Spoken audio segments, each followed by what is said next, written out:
Today, we will talk about the Icelandic Revolution of 2009. This is the story of how a small, peaceful nation, without the use of weapons, without an army, and without violence yet still forced an entire government to resign. After the global financial crisis of 2008, Iceland collapsed almost overnight. Banks went bankrupt. Savings disappeared. Trust was shattered. What happened afterward was not a coup, but a non-violent uprising that proved accountability can be more powerful than guns. This is the story of how the Icelandic Revolution of 2009 changed Iceland forever. To understand why a country so peaceful that it virtually has no army could shake the entire power structure, we need to return to Iceland in the years before the crisis. It was a small island in the middle of the North Atlantic, where harsh nature fostered a disciplined, united society with an exceptionally high level of trust in the state. With a population of just over 300,000 people, Iceland was often cited as a model: high income, comprehensive social welfare, good education, low crime rates, and a democracy considered transparent. In the eyes of its citizens, the government was not a distant force, but part of the community. That trust, for many decades, seemed to have no reason to be questioned. But in the early 2000s, Iceland began to change faster than it could realize. This small nation decided to plunge into the global financial arena with the ambitions of a great power. The banking system was almost completely liberalized. Icelandic banks not only served the domestic market but also expanded aggressively abroad, borrowing massive sums from Europe and international markets. In a short time, they became rising stars of the global financial world. On the surface, Iceland looked like a miraculous success story. A strong currency, cheap credit, and a booming consumer lifestyle. But beneath that glossy shell was a dangerous truth: the total debt of the banking system had swollen to many times the nation's GDP. A country of only a few 100,000 people was carrying the risks of a financial empire far beyond its capacity to control.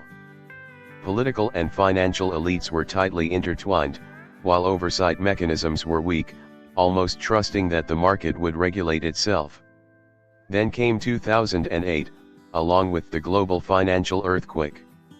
When major markets began to tremble, Iceland did not merely shake, it collapsed almost immediately.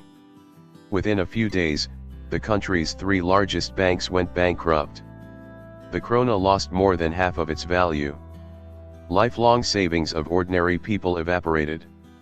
Businesses closed, unemployment rose rapidly. A sense of shock spread across society, because for many Icelanders, this was not just an economic crisis, but a betrayal of trust. In such circumstances, history often witnesses violence, extremism, or calls for overthrow. But Iceland chose a different path. No guns, no tanks, no armed crowds. Instead, people brought the most familiar objects of everyday life: pots, pans, spoons, and kettles. From late 2008, they gathered in front of the Parliament building in Reykjavik, amid the biting cold of the North Atlantic winter, and struck those objects in steady rhythms. The metallic sound echoing every evening was not the roar of chaos, but the sound of persistence. There were no party flags, no revolutionary leaders, no extremist slogans. The protesters did not demand the overthrow of the entire system. They asked for only one thing that seemed fundamentally simple: accountability. Accountability of a government that had allowed the banking system to spiral out of control. Accountability of financial elites who had profited during the boom years but left ordinary people to bear the consequences. That very calmness was what truly frightened those in power. With each passing day, social pressure accumulated a little more. The Icelandic winter that year was harsh, but the protests did not fade. The sound of pots and pans became a symbol, reminding everyone that the anger of society was not impulsive, but rooted in a deep sense of injustice. By January 2009, the seemingly impossible happened. Under continuous and persistent pressure from the people, the Prime Minister of Iceland was forced to resign. The coalition government collapsed. Iceland became the first European country whose government fell directly because of the 2008 global financial crisis. There was no coup, no bloodshed in the streets, only the retreat of power before the will of citizens. But the story did not end there. After the pots and pans revolution, Iceland stood before historic choices. They could have followed the familiar path of many other countries, using taxpayers' money to bail out the banks. But they did not. Instead, bank executives were investigated and prosecuted. The state allowed the banks to fail, even though this meant a slow and painful recovery. More importantly, the people of Iceland were invited to directly participate in rewriting the constitution. For the first time in their modern history, the concept of democracy did not stop at a ballot cast every 4 years, but became an open process of dialogue about power and responsibility. Iceland did not turn into a problem-free paradise, and not every reform succeeded as hoped. Some changes were slowed, or even reversed over time.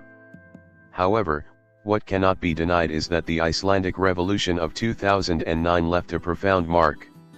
It proved that power can be challenged not only by guns or violence, but by unity, persistence, and civic consciousness.